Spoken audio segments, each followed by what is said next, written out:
मेरे साथ पश्चिम बंगाल के प्रसिद्ध कथावाचक मालेराम शास्त्री जी जुड़ रहे हैं, जो इस वक्त अयोध्या आए हैं और अयोध्या के बिरला धर्मशाला स्थित मनोरमा देवी सभागार में बंगाल के ही भक्तों को रामकथा सुना रहे हैं। रामलला की भागवत कथा सुना रहे हैं। रामलला की ये प्रथम वर्षगांठ 11 से 13 जनवरी पर आयोजित हो रही है। प्रथम वर्षगांठ पर पश्चिम बंगाल से आकर के भागवत कथा सुनाना और भक्तों के लिए किस प्रकार से फलदायी और पुण्यदायी है, ये बातें हम मालेराम शास्त्री जी से जानते हैं। जय श्री राम। देखिए, अयोध्या में श्री रामलला को स्थापित करते हुए देखने के लिए हम ही नहीं, हमारे पूर्वज 500 वर्ष पहले कितने पूर्वज चले गए, ये मन में इच्छा लिए कि राम मंदिर कब बनेगा। आज हम लोगों का सौभाग्य है कि हम लोगों ने रामलला को यहाँ स्थापित होते हुए देखा, राम मंदिर को बनते हुए देखा, और इस मंदिर को देख कर के इस बात को सुनने से हम लोगों के मन में कितनी प्रसन्नता है, हम कितने सौभाग्यशाली हैं। और इसी कारण आज इतनी भीड़ यहाँ उमड़ पड़ रही है। रात में मैं दर्शन करने जा रहा था तो इतनी भीड़ थी कि आप पूछ नहीं सकते। तो हम लोगों को तो जितनी आनंद आता है, मैं सोच रहा था कि अयोध्या में पहले भी करके गया हूँ, मैं ये दोबारा अयोध्या में कथा करने आया हूँ, तो अयोध्या में आकर के ऐसा लगता है कि अब सही में भगवान राम का राज्य है। राम राज्य यहाँ पर बहुत सुंदर, अच्छा लगा, सभी भक्तों को बड़ा आनंद आ रहा है।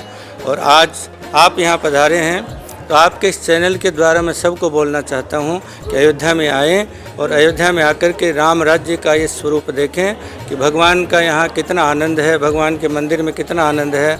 और राम नाम लेने से यहाँ अनंत गुना फल प्राप्त होता है। कलयुग केवल नाम आधारा, कलयुग में केवल भगवान का नाम ही सर्वोपरि है। इसलिए आप अयोध्या में आकर के राम राम हरे राम राम राम हरे हरे, हरे कृष्णा कृष्णा कृष्णा हरे हरे, इस प्रकार जपते रहे। महाकुंभ भी शुरू हो रहा है 14 जनवरी से। महाकुंभ को लेकर के आपकी तरफ से, पश्चिम बंगाल की तरफ से प्रयागराज में क्या तैयारियां होने वाली हैं?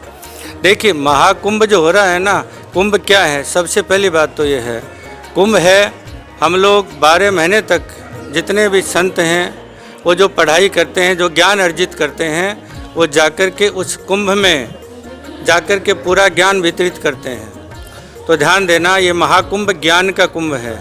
वहाँ जाकर के आपको आध्यात्मिक रूप से इतनी ज़्यादा उन्नति प्राप्त होती है, इतना सब कुछ प्राप्त होता है कि महाकुंभ में जाकर के समुद्र स्नान, गंगा जी में स्नान, यमुना जी में स्नान, सरस्वती में स्नान, ये सब तो है, लेकिन स्नान के साथ साथ में आप ज्ञान की गंगा में जो स्नान करते हैं ना, उससे बढ़िया कुछ नहीं है। ये महाकुंभ है ज्ञान का कुंभ। तो उस कुंभ में हम लोगों की तरफ से जितने भी भक्तों को कह रहा हूँ, जो जाएंगे वहाँ जाएंगे और जाकर के उस कुंभ का फल प्राप्त करेंगे। वैसे मैं प्रयागराज में पहले भी कथा कर चुका हूँ, प्रयाग कुंभ में, हर कुंभ में ही मेरी कथा हो चुकी है। तो आप कुंभ के लिए मेरा यही है कि वो कुंभ ज्ञान कुंभ है। वहाँ जितने संत हैं वो अपने पास में ज्ञानामृत है, उस अमृत को पिलाने के लिए वहाँ पर आते हैं।